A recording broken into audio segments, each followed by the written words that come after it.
हरे कृष्णा। ग्रंथराज श्रीमद् भागवतम की जय। ओम नमो भगवते वासुदेवाय। ओम नमो भगवते वासुदेवाय। ओम नमो भगवते वासुदेवाय। Shrimad Bhagavatam, fourth canto, chapter number 16, Praise of King Prithu by the professional reciters. Text number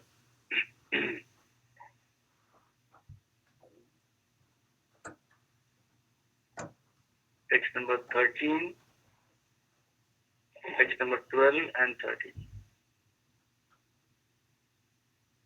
Text number 12. Antarbahishya bhutanam पश्यन् कर्माणि चारणै उदासीन इवाध्यक्षो वायुरात्मेव देहिनाम्. Translations and purport by His Divine Grace A.C. Bhaktivedanta Swami Srila Prabhupada Ki Jai. Translation. King Prithu will be able to see all the internal and external activities of every one of his citizens. Still, no one will be able to know his system of espionage, and he himself will remain neutral regarding all matters of glorification or vilification paid to him. He will be exactly like air, the life force within the body.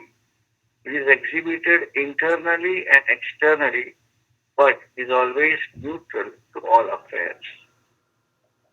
This verse has no purport. Take the next one. Text number 13. Nadandyam dandayati esha sutam atmadvishamapi dandayati atmajam api dandyam dharmapate stitaha. Translation. Since this king will always remain on the path of piety, he will be neutral to both his son and the son of his enemy.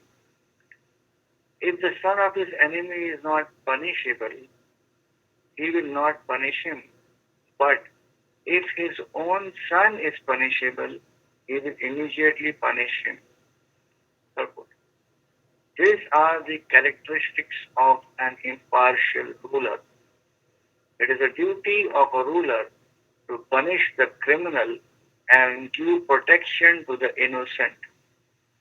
King Prithu was so neutral that if his own son were punishable, he would not hesitate to punish him.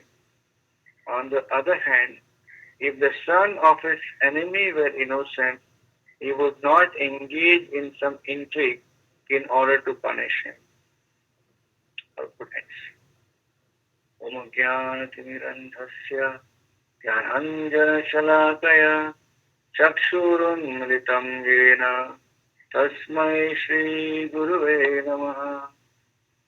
Shri Chaitanya Manobhishtam Stapitam Yena Bhutale Swayam Rupa Kadamayyam Dadati Swapadantikam Vandeham Shri Guru Shri Yutapadakamalam Shri Gurun Vaishnavamsya Shri Rupam Sagrajatam Sahagana Raghunathanvitam Tam Sajivam Sadvaitam Savadhutam Parijana Sahitam Krishna Chaitanya Devam Shri Radha Krishna Padam Sahagana Lalita Shri Vishakhanvitam Sha Nama Om Vishnu Padaya Krishna Pristhaya Bhutale Srimate Bhakti Vedanta Swami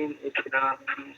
Namaste Saraswati Deve Gauravani Pracharine Nirvishesha Shunyavadi Pashyatya Deshatarine Vancha Kalpatarupyasya कृपा सिन्धुभ्य एव च पतितानां पावनेभ्यो वैष्णवेभ्यो नमो नमः। जय श्री कृष्ण चैतन्य प्रभु नित्यानंद श्री अद्वैत गदाधर शिवासदि गौर भक्तवृंद। हरे कृष्ण कृष्ण कृष्ण हरे हरे, हरे Ram Ram Ram Hare Hare. Hare Krishna. So welcome all the devotees for the Srimad Bhagavatam conference call. I am grateful for the opportunity to associate with all of you and share some thoughts and discuss something on Srimad Bhagavatam. This is the ongoing discussion on Prithu Maharaj. Prithu Maharaj has been glorified by the professional reciters here.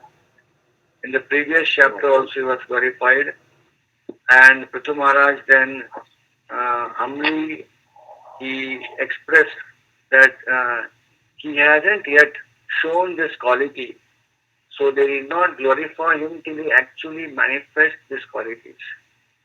But the reciters who were all ordered and incited by the great sages to glorify Prithu Maharaj, they mentioned that actually these qualities are already innate in you, and they will due course of time they will be manifested. In fact, whatever qualities we are describing is just very minuscule compared to the oceanic qualities which we cannot fathom. And it's saying that the professional reciters continued to glorify Prithu Maharaj in this chapter as well. So in these two verses, there is this two beautiful quality of Prithu Maharaj is being broadcasted. One quality is one quality is to be all knowing, all pervading, and second quality is to be neutral, unbiased. So let's take one by one. The first verse speaks about how Prithu Maharaj was all knowing. That means his expanse was all pervading. He could get information about his subjects, his kinsmen, everything about them by his power, by his ruling. As we know, the king is also called as Naradeva. Naradeva means the representation of Lord in terms of uh, a human being representing the Lord. When he becomes a king, he starts ruling the subjects based on the etiquettes and the rulings of the Lord. So we find here that Lord is all pervading. Hmm? He is everywhere. Ito Narsinga Parato Narsinga Yato Yato Yamikato Narsinga.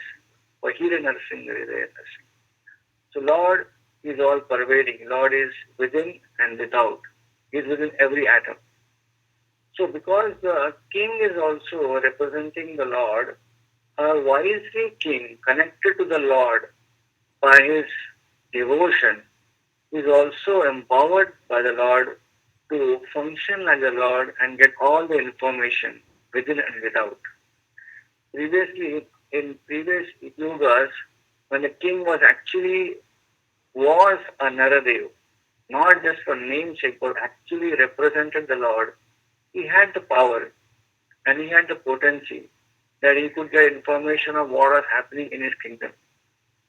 Now, one very good thing is this word king in Sanskrit is called as Maharaj, right? Ritu Maharaj. But you find that in the Vedic connotation, the word Maharaj is also used for a king as well as a spiritual master or a Goswami. A Goswami is also called as Maharaj. A king is called Maharaj because he rules and controls his kingdom. A Goswami is called Maharaj because he also rules and controls his own kingdom, the body, the mind, and the senses. And therefore, one who is in touch with Krishna, the king, whether a ruler king or a Goswami Maharaj, they both in touch with Krishna. They are all knowing. They can know within and without by the potency of Krishna. Like for example, one time one devotee asked the Prabhupada disciple, that we have heard that the spiritual master knows everything, right? So can I ask a very straightforward question? Does he know how many windows are there in the Empire State Building? So devotee replied that actually because it's in touch with Krishna directly, and Krishna is all knowing. So through Krishna he knows everything. But Krishna decides for him to know what is required. So maybe the spiritual master may not exactly know how many windows or doors are there in Empire State Building. But essentially for your life, whatever is required, because you approach Krishna through a Guru, the Guru will be able to guide you because Krishna provides all that information. We have heard from so many places, so many pastimes of Srila Prabhupada. So we could find that Srila Prabhupada saying, Guru Maharaj, Maharaj, that Guru Maharaj knows everything in and out of his subjects. He knew everything what's happening in his kingdom, what was in the life of his subjects. Similarly, Srila Prabhupada also many times could exactly determine, decipher what was happening in a disciple's life, what was happening in his mind. Prabhupada could immediately detect and Prabhupada could guide that. I remember one story which I heard when Dinabandhu Prabhupada had come to our temple a year back. He was mentioning about his good friend Kartikeya. So, uh, yeah, I must have told the story before also, but anyway, it's a connecting story. This story belongs to Hawaii actually. Srila Prabhupada was about to go to Hawaii, visit Hawaii. And Kartikeya Prabhu was in Hawaii that time. Previously, Kartikeya Prabhu had a chance to opportunity to serve Srila Prabhupada elsewhere. And then he was sent to Hawaii to take to be part of a temple there, center there. So when he came to know Prabhupada is coming to Hawaii, Kartikeya Prabhu also was thinking of this wonderful opportunity of again getting a chance to serve Srila Prabhupada. This time Kartikeya remembered that Srila Prabhupada often would feel cool because of the weather. Many times Srila Prabhupada would ask that time previously if some halwa could be made for him. So Kartikeya decided if Srila Prabhupada comes to Hawaii, and at this time Hawaii could be cool climate also. Therefore he decided let me also gather ingredients so that whenever Srila Prabhupada wants halwa, I can be ready to make halwa. So he went around in the different shopping stores, but somehow or other he could not get the basic ingredient for halwa. Halwa requires a thing called in India as rava or semolina. She could not get that ingredient semolina anywhere. So somehow or other, after quite a bit of research, she found something similar to that semolina. Something similar, but not exactly. And he thought, let us try this. Something, planned uncle is better than no uncle. So he got that ingredient. When he was there, he kept it in the kitchen. And when Srila Prabhupada came to Hawaii after a few days, the climate in Hawaii became cold. So Prabhupada at that time called Karthik and said, can you make some halwa for me? So Karthik was very happy that now he has got an opportunity to cook halwa for Prabhupada. And he had anticipated Prabhupada will definitely ask for it. So he went in the kitchen and he very nicely cooked the whole halwa with the ingredient which looked like semolina, with ghee and with other items. And he made quite a bit of halwa. Then he bought one bowl of that halwa and brought it in front of Prabhupada, hot halwa. So Prabhupada saw that halwa, Prabhupada tasted his halwa, and Prabhupada said, what is this? This is not halwa, this is bogus. Prabhupada was completely not so pleased. And Prabhupada just, actually in one sense, Prabhupada just skinned the bowl away from him. And he said, take this away, this is not halwa. So my Kartik was taken aback. He was anticipating Prabhupada will be very pleased and Prabhupada will give a lot of blessings. Mr. Prasada, Prabhupada Prasado. But when Prabhupada was very much displeased, he took the bowl of halwa and went out to Prabhupada's room, kept in the kitchen, and he was completely devastated. And he was thinking that what's happening? I was supposed to serve Srila Prabhupada, but I ended up actually displeasing him. Instead of pleasing him, I displeased him with my halwa preparations. So actually tears rolled down from his cheeks. And he was crying that neighboring And just then his eyes fell on the photo of Srila Bhakti Siddhanta Saraswati Thakur, Prabhupada's spiritual master. So he went to that photo of Bhakti Siddhanta Thakur and he prayed that, oh dear Guru Maharaj of my Guru Maharaj, Srila Prabhupada's Guru, I want to serve your disciple nicely, but somehow or other I made a mistake. I displeased him. Please forgive me, but please give me intelligence so I can actually serve your disciple very nice next time. And he was crying. Just then he heard a bell. This bell was ringing from Prabhupada's room. So Karthikeya wiped his tears and he ran to Prabhupada's room. Prabhupada wanted something. Prabhupada saw Karthikeya and said, so where is the halwa? Karthikeya was surprised. And he said, Prabhupada, you don't like the halwa? No, bring it back. So he got the bowl of halwa. And Prabhupada ate the halwa with gusto. And he said, do you have more? And then he got more. And completed 3 to 4 bowls of halwa. Everything which was made for Prabhupada was finished. And Prabhupada said, it was very nice halwa. Thank you very much. And Karthikeya Prabhu came out and was thinking that just now Srila Prabhupada said this is bogus, this is not so good, this is not halwa. And then I come out, I cry in front of the spiritual master's photo, Prabhupada's Guru's photo. And suddenly Prabhupada calls me back in the same gusto. He did not like the halwa, but now with real gusto he was eating the whole halwa. Then he understood that Srila Prabhupada knows everything in and out. The whole parampara has a solid connection. Right from Krishna down to Srila Prabhupada, the whole parampara is connected. The message is transmitted strongly. So this is one instance of how Srila Prabhupada, being a spiritual master, by the grace of Krishna, knew the heart of his disciple. There is another instance which recently one disciple of Sachinandan Maharaj spoke this. He spoke about Sachinandan Maharaj's own realization about this particular instance. Sachinandan Maharaj, in those initial days of Krishna consciousness, and he was a new devotee, and he was serving in a temple. And the service given to him at that time was a backup, DT backup. And Srila Prabhupada happened to come to this temple. Sachinandan Maharaj was very happy that Prabhupada had come, but he was busy serving Srila Prabhupada, was serving the DTs, the DT backup. And Prabhupada came and took the darshan of the DTs, then he went back to his room. After just a few minutes, the temple president walks in, the DT backup seva. And then he asked Sachinandan Maharaj, who was a new devotee at that time, that Srila Prabhupada is not happy with the DT backup seva. Sachinandan Maharaj is surprised. How come? What happened? Srila Prabhupada told that Krishna is not happy on the altar because someone is not serving him properly in the DT backup seva. Sachinandan Maharaj was surprised. How come this can happen? Prabhupada, I also asked him, Prabhupada, how do you know? Prabhupada said, Krishna tells me that I am not happy, I am not pleased. Someone is not serving properly. Just see, just now there was a Bhoga offering, Krishna told Prabhupada. And then in the Bhoga offering, they brought a new offering, but the guy who was supposed to clean the Bhoga vessel did not clean properly, and there was some old Mahaprasad remnants remaining in the plate, which was not washed properly. So I am not pleased with the service.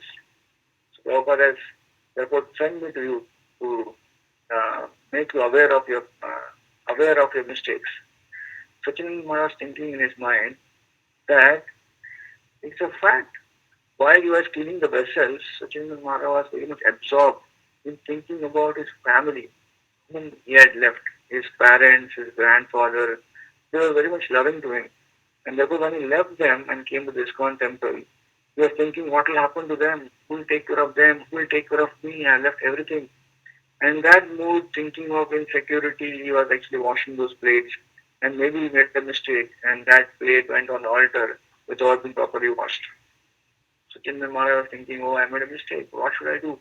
So he thought, let me go and approach the Prabhupada when time comes, opportunity comes. And I asked this question to Prabhupada. Prabhupada actually beg forgiveness from Prabhupada. So when time came in Prabhupada's darshan time, Chindan Maharaj got an opportunity and clarified to Prabhupada that actually I made a mistake. I was thinking about my insecurity, what will happen to my family, what will happen to me. And Prabhupada said, don't worry, just keep serving Krishna and Krishna will take care of your family and Krishna will take care of you also. Vijayendra Maharaj mentioning this beautiful point that how the Guru, spiritual master, via medium of Krishna, he knows everything in and out of a devotee, a disciple. Just like here it is mentioned, Prithu Maharaj knew everything in and out of his subjects. Why? Because he was well connected with the Paramatma, the Lord seated in the heart. Srila Prabhupada also many times he would show, he would also humbly accept the feeling that actually Prabhupada was not just an ordinary person. Prabhupada was actually a representative of Krishna directly sent by him. Bhavanand Prabhu mentions in one of his memories that Srila Prabhupada was in a very jovial mood in Mayapur. So Bhavanand Maharaj, Srila Prabhupada, uh, uh, what was that you came all the way from spiritual world to this material world? Why you came here down? So Prabhupada chuckled and said, Prabhupada said, actually I did not want to come. Krishna was forcing you to go down to this material world. I told Krishna, this is too complicated place. I don't want to go down. And Krishna said, don't worry. You just go down, write few books, and rest I will take care. So Prabhupada chuckled and said, I just came to write some books here. One time Harishwari Prabhu, he came to know from other Prabhupada disciples that, um, Prabhupada had a dream or a vision of Rupa Goswami while he was in Radha Damodar temple in Vrindavan. So he went and asked the Prabhupada very straight, Prabhupada, I heard that Srila Rupa Goswami actually manifested in front of you while you were in Vrindavan, Radha Damodar temple. And it was he who told you to go to New York, of all places. Is that true, Prabhupada? And Prabhupada just saw him very straight, very grave and said, oh, that everyone knows. And Prabhupada then changed the subject. So you find that here how spiritual masters like Srila Prabhupada, they are well connected with the parampara, with Lord Sri Krishna. Therefore, they have all understanding of what's happening. Now, from Ramayana, I take this opportunity to also vis-a-vis compare Prithu Maharaj with the pastimes of Lord Ramachandra. Now, Lord Ramachandra also, he, as a ruler, knew everything what's happening in his kingdom, in and out. Lord Ram had kept spies. Even though he was a lord, he still kept spies to go around the kingdom and get information. Apart from keeping spies, he also disguised himself and sometimes make rounds in the kingdom and check out if everything is happening good. That was how Lord Ram also went around like espionage as a spy, and he would get information. In today's age, if you want to get information what's happening everywhere in our campus, then we install the CCTV camera, right? We have cameras everywhere, closed circuit TV cameras, and then they record all the information 24 hours. And if you want to know who was there in that particular part of the room or the house or the building, apartment, then we can go at that time and then we can see the recordings. So the CCTV camera is just an example for us, and an idea that how the system of Lord in the heart, Lord as a witness works. Here we have a machine which works, which actually is separate from us. Only when we actually dial in and check in and then we get the records. Otherwise it's just recording, it's a manual recording. But when it comes to Paramatma is that most powerful CCTV camera, right? Records all the activities which a living entity, the Jiva, he is doing day in and day out in different types of body. So this is one explanation for the first verse which you took. The next verse speaks about that how Prithu Maharaj knew everything about his subjects' kingdom. He was well aware of all the laws and all the predicaments. Yet, Prithu Maharaj, the second verse mentions that he was not just vigilant, but he was also very neutral. He was unbiased. So you find that a king needs to be vigilant, needs to be knowing everything. Yet, he should also be unbiased when he actually makes the judgment. Both are very important. In today's world, both the factors today, both of them may not happen together. Either one may happen, the other may not happen, or the second may happen, or the first may not happen, or both may not happen. Like for example, Prithu Maharaj knew everything about his kingdom, about his subjects. Now this is so difficult.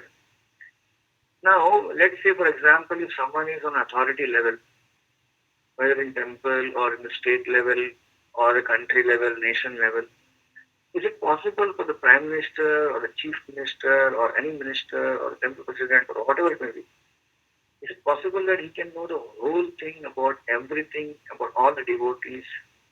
So therefore that's so difficult, right? Many times we make wrong judgments just because we do not know the whole information. Many times devotees are frustrated when judgments are taken or decisions are taken.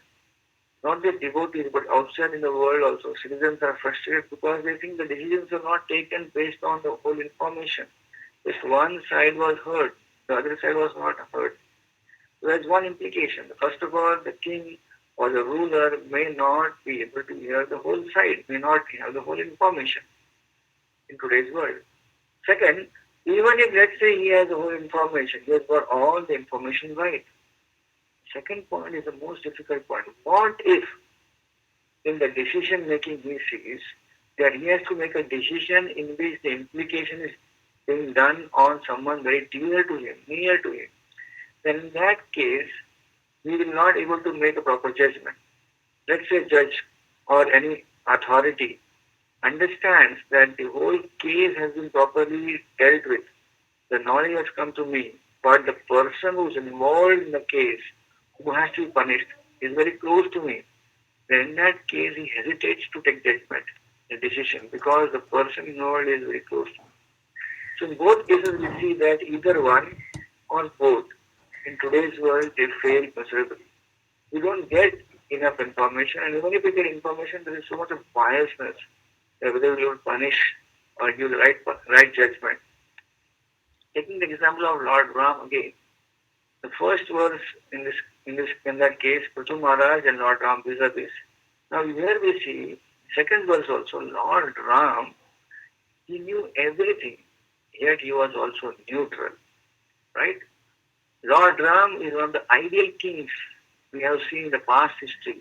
Even today people speak about Ram Rajya, the ideal monarchical regime of Lord Ram, where everyone is happy. Why so? Because Lord Ram remained neutral. Lord Ram was neutral. There are many instances where Lord Ram was neutral. One example, the beautiful example, is how Lord Ram he remained neutral in the sense that when Lord Ram was about to be coronated as a king the very next day, then what happened? He was supposed to be the king the next morning, but that particular night, he was called upon by his father, Dashrath Maharaj. And on the behest of stepmother Kaikai, he was told to, instead of being coronated, he was told to leave next morning for exile. And he just accepted it wholeheartedly, happily. The next morning, instead of wearing robes of a king, he wore the robes of a mendicant. And he left the kingdom, which was supposed to be his.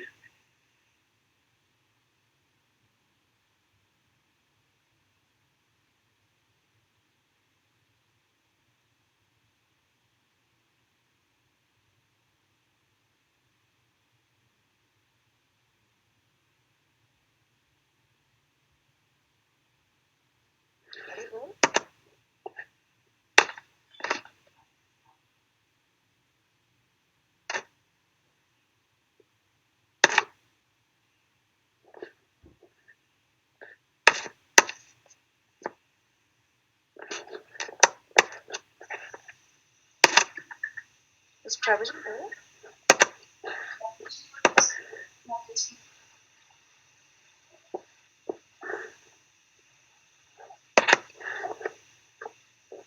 Krishna Mataji, Prabhuji got disconnected. Okay.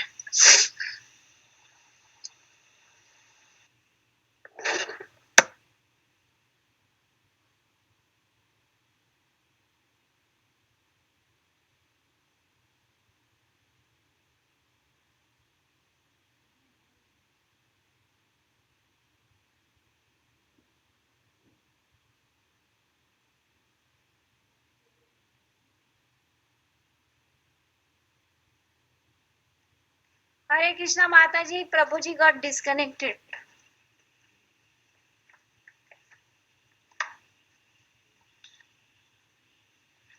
Hare Krishna.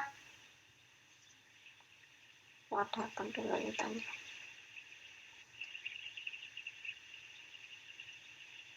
Nobody's there.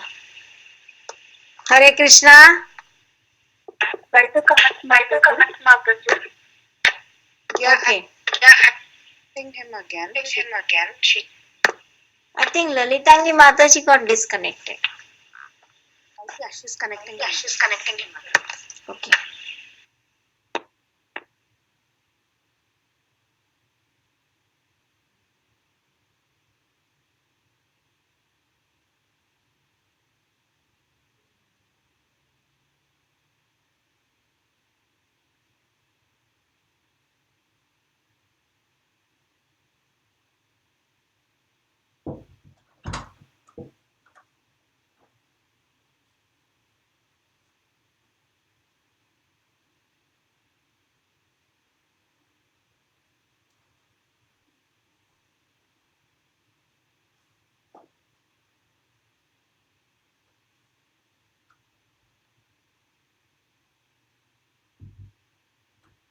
Hare Krishna Prabhuji, you can take over.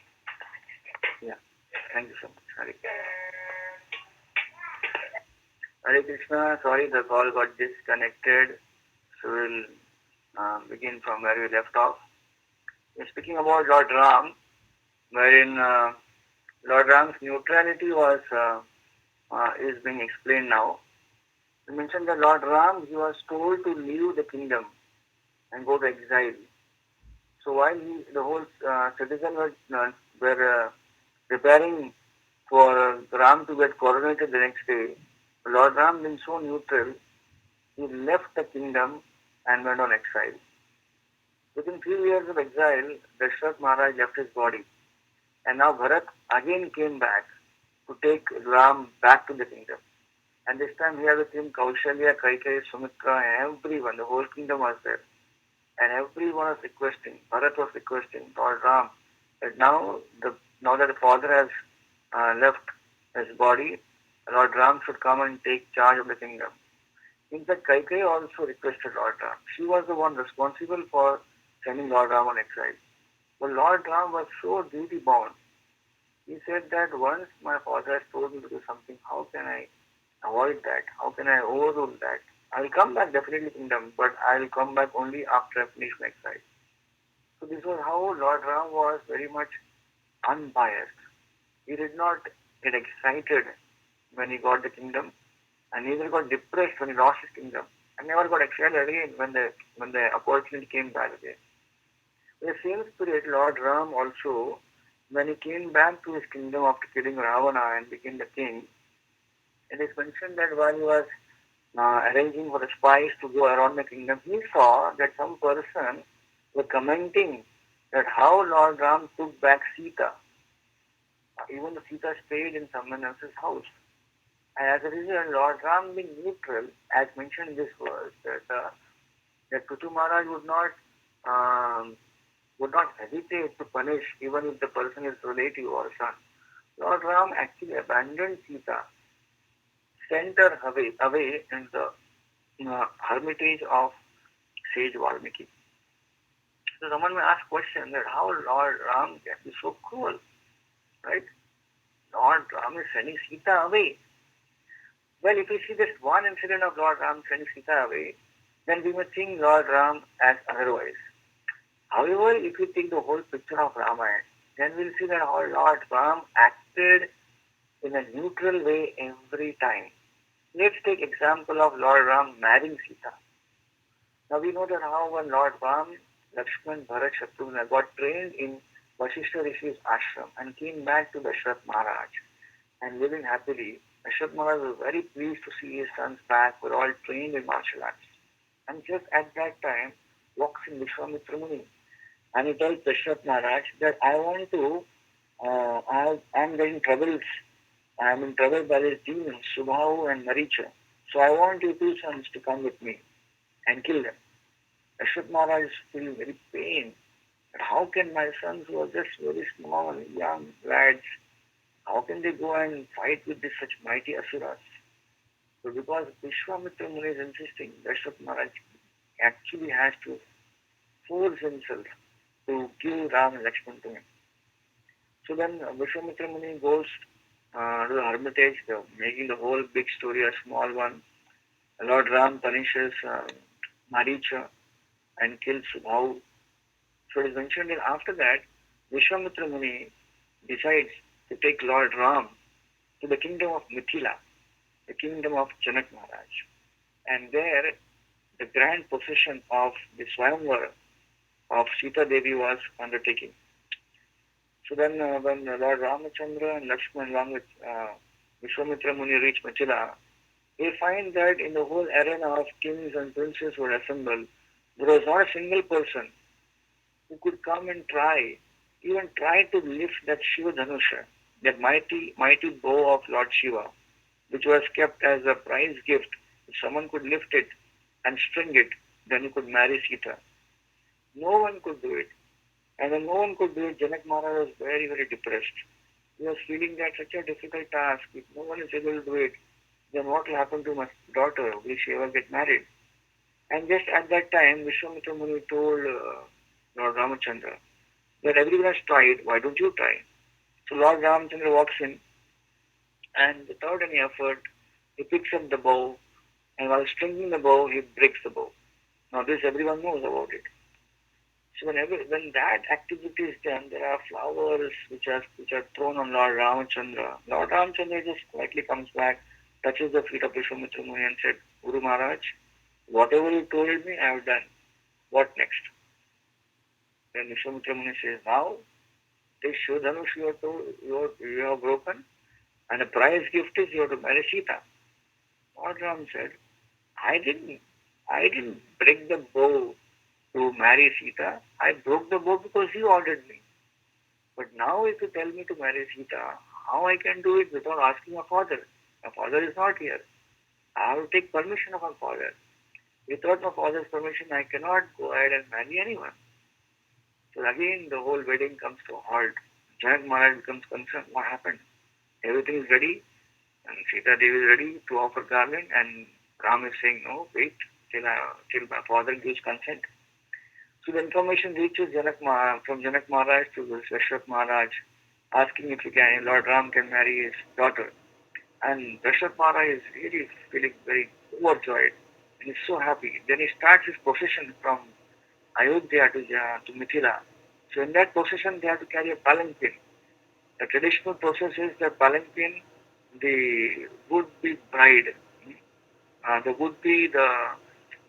person who's going to get married, the man has to sit in a palanquin, and the palanquin has to reach the opposite party, the kingdom, the place where the girl is there.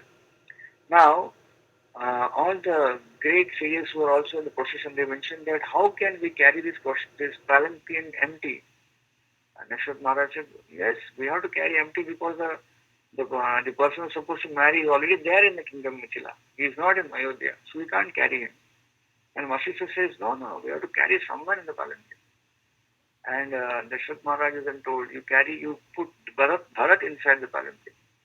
And Dashrath Maharaj objects, but the marriage is of Lord Ram, not Bharat. And Vasishtha said, don't worry. In due course of time, Lord Ram, Bharat, and everyone get married. Just follow me.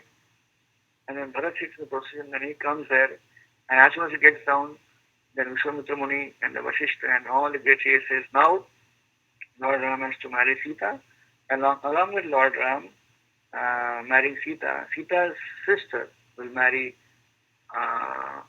Sita's other sisters, cousin sisters and own sisters. They will all marry Bharat, Lakshman, and Shatrughan. So in this case, we can see that Lord Ram exhibited neutrality in all phases of life towards Sita. Not just one phase, not just when he abandoned her, but even during the marriage when he accepted her, he was very neutral. He exactly followed all the rules and regulations. When it came to take Sita back when Ravana was killed, there was Agni Pariksha. There also was a state of neutrality. So Lord Ram, he was playing a multiple role of being an ideal husband, an ideal son, an ideal brother, an ideal ruler. But predominantly Lord Ram had come to play the role of ideal ruler. And therefore every other role which he played was secondary to this primary role as a ruler. We also have one more example to quote. This is long back in history, where in south of India there was a king who was a very dharmic, a very religious king. And he was so religious that he had allowed any one of his citizens to any time come and approach him and ask for justice. So he had kept a bell hanging outside the palace. So anyone can come and ring the bell and the king would come out and give justice to the person. And definitely, because the king was such a good ruler, people hardly would come to ring the bell because everything was going very smooth.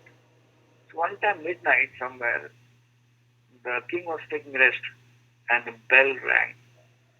The king got up from sleep and ran to the balcony and saw, surprisingly, a cow with her mouth was pulling the thread of the bell and ringing the bell. The king was surprised. He went down and touched the feet of cow, embraced the cow. The cow saw the king, and without doing anything, she started walking. So when she started walking away, the king followed because she knew the cow was taking the king to some place. After walking for quite a distance, the cow came to an empty field, big, where the cow went and started crying in front of a dead corpse of a calf. The cow had lost her calf. The king was very surprised, disturbed. The calf was dead. And he examined. The calf was dead because some chariot had overrun the calf. The king was very surprised. The king immediately called his ministers and said, "This calf has been killed or murdered by a wreck, a chariot driver or charioteer who did not know how to drive a chariot. Who is this? What is the punishment of person who kills mother cow?" So the minister said, "Oh, my dear king, as per the rules and regulations set in our kingdom, the only punishment for killing mother cow is that the person who killed should be given death punishment." The king said, "Yes, be that. Let us give death punishment to the person who recklessly killed this calf. Who is that person?" And the minister went and examined, and he found that the chariot wheels resembled the chariot wheels of king's own young prince, son. So investigation was done, and actually it was proved that the son had, in his gist of traveling on a chariot, taken chariot in the night time, just to show everyone how he is very expert in that. In that process, he had killed the calf. When the king came to know that his own son is involved, the king did not hesitate, and he told the minister, "What is the punishment? The punishment is death punishment, and if my son is implicated, let him be punished, and he get the death punishment." So these are some examples which are quoted in the old history that where how even a king, he was so neutral that if punishment is deserving to his own close relative, he would not hesitate to punish him. He will give him that punishment. So we find here in this particular two translations on a purport, Ritu Maharaj was very neutral, unbiased to his subjects. And therefore it is mentioned here that he was all-knowing and yet he was unbiased. And these two qualities to come together in one personality is a very rare quality, wherein a person who is only when he's connected directly with Supreme, or is a Supreme, like in the case of Ritu Maharaj, is Satya Vesh Avatar, he is the empowered incarnation of Lord himself. Therefore, Ritu Maharaj could exhibit this very rare, unique, and opposing qualities of all-knowing, all-pervading, and yet being neutral. These are a few words and thoughts on today's purport. It's time to end the class. Any questions or any comments devotees can kindly put forward.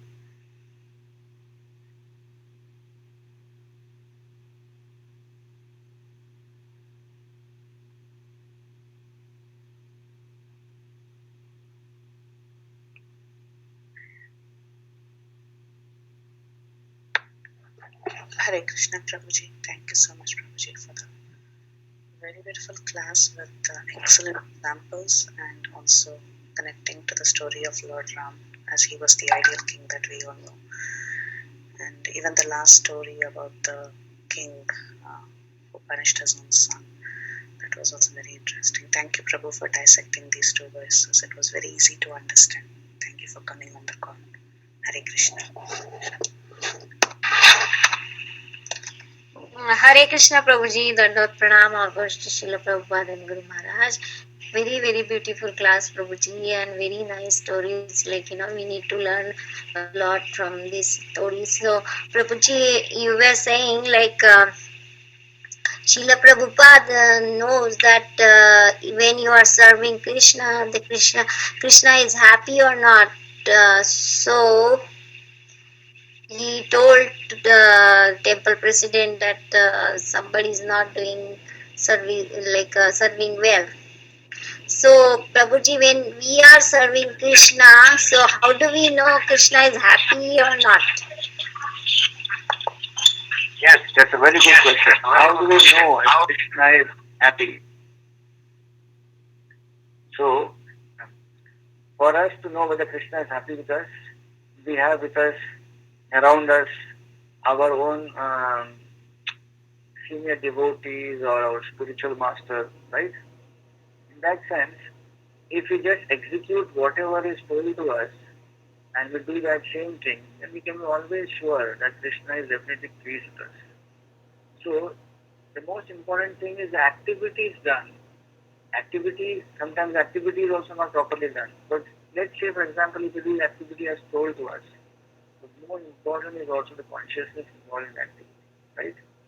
And therefore, it is mentioned, Krishna says in the Bhagavad Gita, that he would like to be offered Patram Pushpam Phalam Toyam, the 4 articles.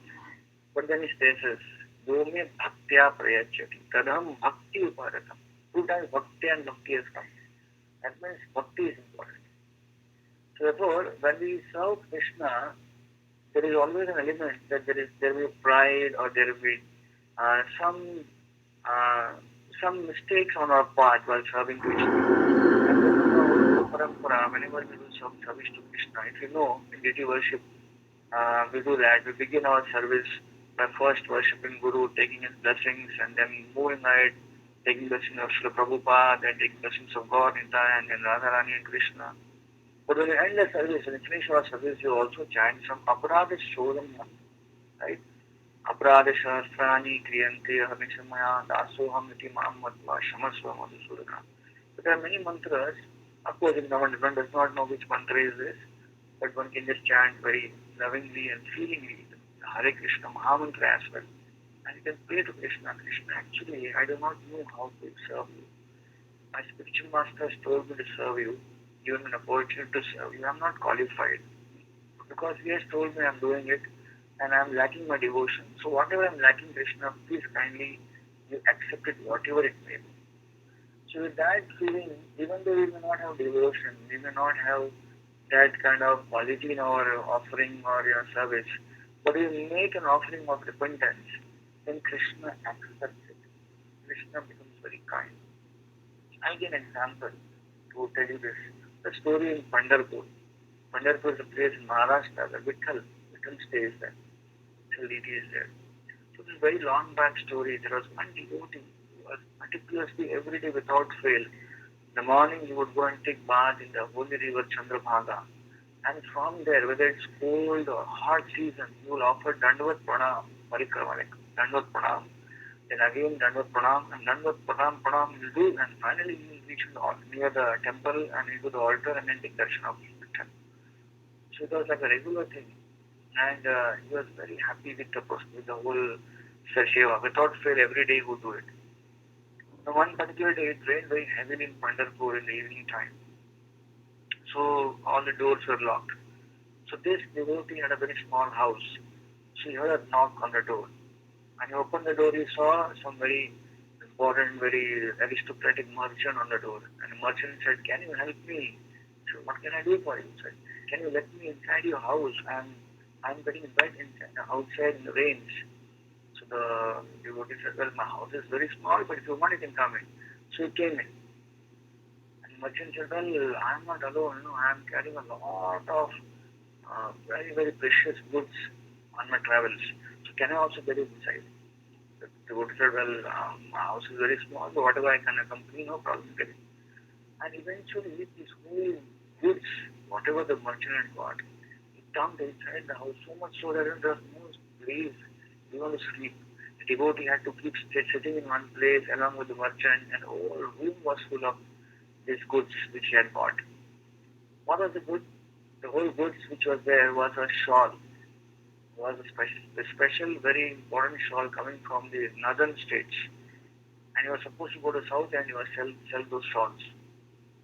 Next in the morning, when the rain stopped and the merchant came out, he took all his goods out and he told the devotee that I'm very happy with your offering of service. I want to give you one shawl. And this shawl was really very costly.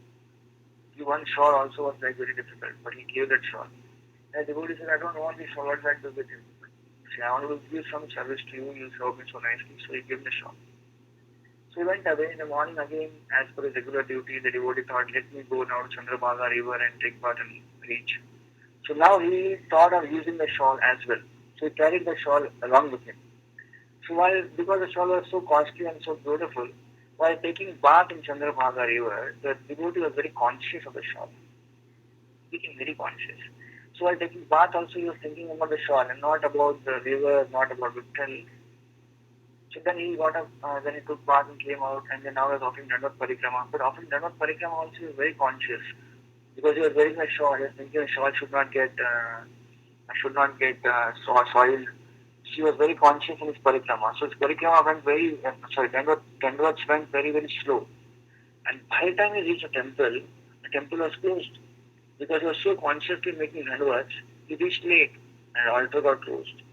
So the altar got closed and he came to his senses, oh, I made a mistake. The first time ever in my life I missed darshan. And the reason was this shawl. He became so depressed that I was so conscious of the shawl. The shawl is the impediment for a bhakti. Because of the shawl I did not take darshan of it. He became so conscious of this that very day he decided that I should punish myself. So he went to his field. Nearby he had a small field. He removed the bulls from the yoke and he put himself on the yoke and he started pulling the whole thing on the field, and he was himself irrigating the whole field by his own strength. And he was really very perspiring and very much working very hard. So much so that actually he was about to faint. Just at that time, Lord Vittal appeared in front of him. And Lord Vittal said, what are you doing? And the devotee said, oh Lord, please accept my humble obeisance at your lotus feet. Lord, I'm punishing myself because today for that shawl, I have missed your darshan. And Vittal said, I know that you missed my darshan. And therefore I come to give you darshan. I never gave such darshan before, but today I am giving you darshan because today for the first time you felt that whatever service you are offering to me was not complete. You are repentant and therefore you are punishing yourself. As a result, because of that repentance has whatever devotion you lacked, it has covered up that repentance has covered up the devotion. And therefore I have come and given you darshan today. So this story we also understand that when we are serving Krishna, we are not sure. We actually are sure that we are displeasing Krishna. Because what we are offering to Krishna may not be of the highest quality, it is not of highest devotion also. But one thing can be there, after we serve Krishna, it can be always in of repentance and forgiveness from Krishna. Krishna, this is not the best I can do for you. There are more better devotees who can serve you, but somehow that you accepted my offering. Please kindly accept it every time I make an offering. Whatever offenses I have committed, please forgive me and please accept whatever little I have done. So the repentance vow is there, is certainly Krishna is pleased with us. So that kind of attitude we can have in our devotional service. Hare Krishna. Very nice, Prabhuji. Thank you so much. Very beautiful story. So, Prabhuji, can you send those mantras you were saying, like we need to chant uh, when you do the worship. Yeah. So can you Sure. can you I'll put post that in the group? post it on the group. Yeah. And Thank you, I'll post Prabhuji. on the group. Aparade Shodan. Yeah. Thank you, Prabhuji.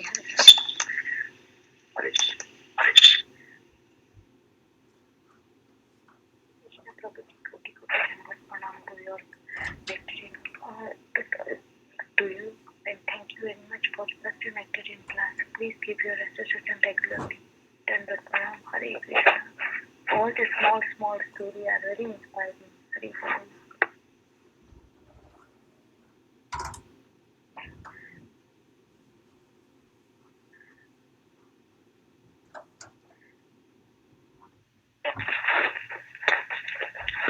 Hare Krishna Prabhu.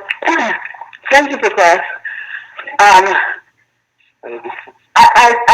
had a little confusion about one story you told earlier on in the class when you were relating the story of that devotee who tried to please Srila Prabhupada. I think it was with Halava or something. And Yeah, hello. yeah, and Srila Prabhupada was, very unhappy with it and sent it away. So my confusion is because when Prabhupada asked, after the devotee was lamenting about not having been able to please Srila Prabhupada, and then Srila Prabhupada asked for a halava again. I wasn't sure why Srila Prabhupada was displeased the first time, and also why he then,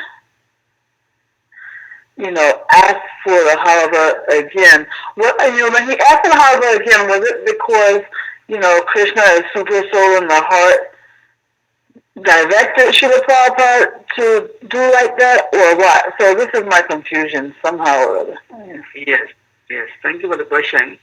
What I heard from Dinabandhu Prabhu, who mentioned the story, that this devotee had a similar realization that when he cried in front of Srila Prabhupada's spiritual master, Bhaktisiddhanta Srila Thakur Prabhupada, that I am not able to please your disciple. I would like to please your disciple. I made halwa, but it was not of good quality. The ingredients are not good. So I displeased your spiritual your disciple. So this Kartikeya Prabhu, who actually was the one who experienced this pastime, he mentioned that he could see the connection that he spoke to Srila Prabhupada's spiritual master, and immediately Srila Prabhupada calls him back. Srila Prabhupada is not aware of all this discussion happening between him in front of the photo of his guru, but he calls him back, and then he eats the very halwa which he initially said is not good. So after this whole thing, Kartikeya did not going and ask Srila Prabhupada why you took prasadam initially is not taken now. He did not take, but he got a realization that how in our parampara everyone is properly connected. There is a link. So in this case, Srila Prabhupada was connected to the spiritual master, and the whole parampara is connected to Krishna. In this case, when the information of how this devotee was trying his best to serve Srila Prabhupada, but could not serve Prabhupada, went to spiritual master of Srila Prabhupada. Immediately Srila Prabhupada also got that information. And Prabhupada decided that whatever it may be, this devotee is not happy that I was not eating this halwa. Srila Prabhupada adjusted his mood. He got him back, ate all the halwa, even though that was not the best thing Prabhupada expected. But because he wanted to please and make this devotee feel happy for his little service, because for him to cook halwa in Hawaii was such a difficult thing.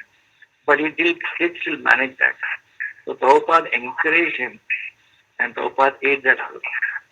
The whole idea is the connection, how the whole parampara is connected. It is not just a connection in the photograph, but actually they are interconnected and there is proper transmission. That was the realization of Kartikeya through his pastime.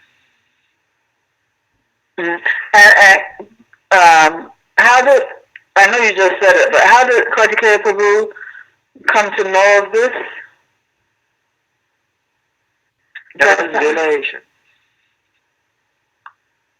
Yes, that was the realization because you could immediately see that Prabhupada said no to Dalwa and then he prays to Srila Prabhupada's guru and immediately Srila Prabhupada calls him back and takes Dalwa. Okay. Oh, Kartikeya Prabhu, he's the one who made the halava. Yes, Kartikeya Prabhu made Dalwa. Oh yeah, okay. All right, thank you, Prabhu. Also, one other thing, when that story where, I think was it a reporter or somebody asked Srila Prabhupada, do Spiritual Master is supposed to know everything. Do you know how many windows there are in the Empire State Building? Right? Yes. And so I heard that story. Yeah. Yeah, I've heard that story many times too, and I've heard what the purport is supposed to be. But can you say again what the moral of that story is again? Yeah. When the reporter came to know that spiritual master, representative of Krishna, knows everything, so therefore they asked the question that does he know the number of windows on the windows or what you call it in America? In India you call it windows, right? Yeah, we say windows. Yeah. So number of windows of Empire State Building. So then the devotee explained to because the Prabhupada, I don't know, some Prabhupada disciple explained to the reporter that when Guru knows everything because which means that whatever is needful for you, Krishna arranges the information for the Guru to know so that he can give the instructions to you. So the Guru may not know how many windows are in Empire State Building because that's not going to help you now.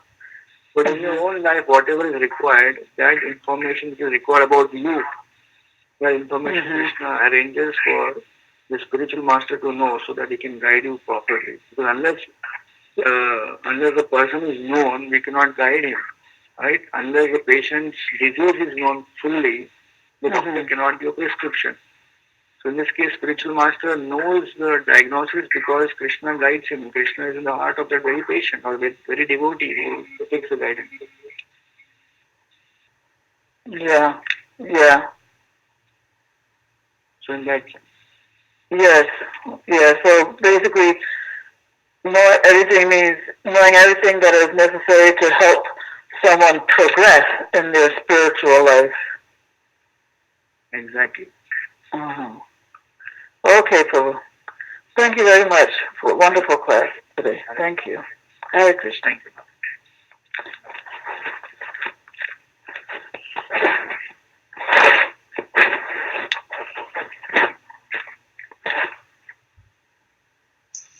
Hare Krishna, Prabhuji. Thank you so much for such a beautiful class and nice question answer session. Hare Krishna. Prabhu, I'm sorry. I do just have one last thing.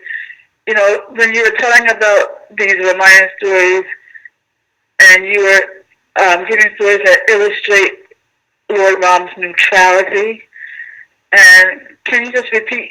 You said that it is only in these stories or with Lord Ram that you see simultaneously he is neutral and at the same time he is also one other quality. What was that other quality? Both neutral and what? All knowing. He is all knowing. All knowing. He is like Maharaj, he knew everyone. Why would that necessarily normally be like a contradiction to be both neutral and all-knowing? The exact word cannot be contradiction, but these two qualities simultaneously to be there in one personality is very difficult. That's what I'm saying. Yeah, that's what I mean. Why would? Yes. Why? Why difficult? Yeah, because as mentioned by Srila Prabhupada in the purport, that one needs to be not just all-knowing, but it also needs to be also unbiased. Because if someone is all-knowing, there may be chance that by executing that all-knowingness in his laws or rules, he may not exactly uh, execute the law to each and every person in the same manner, the same fashion. In this case, Prabhupada says in the purport, if someone is to be punished, the king would be excited to punish a person who's in kingdom, but king may not show the same excitement in punishing if the person is in his own relative or his own son. That's very quite naturally seen in this outside world. In the outside world, we see that how people, they may not know everything, and they may take wrong decisions, or they may know everything and yet they may take wrong decisions because of biased nature. So therefore, these both qualities together, as mentioned in the series of verses, in one person can be a difficult thing. But Prithu Maharaj, because he was empowered representative of the Lord, therefore he had both this kind of not opposing, but I can say that very not kind of a gelling together quality. Quality does not gel together. Yeah. Mm-hmm.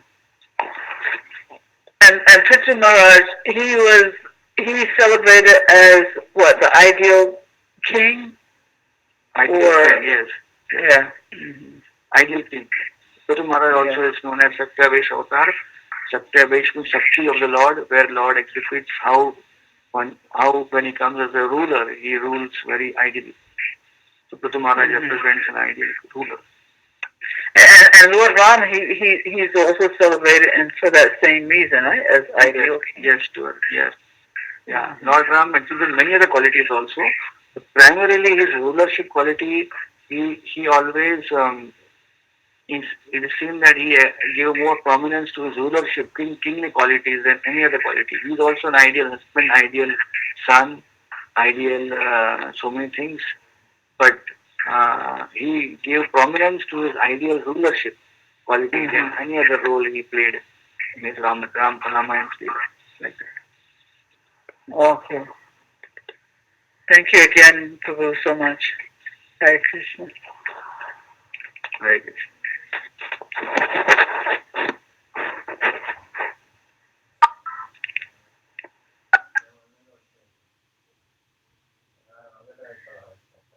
Hare Krishna. Thank you so much, Prabhuji, for such a beautiful class. So, if no one has any question or comment for Prabhuji now, we can end the call.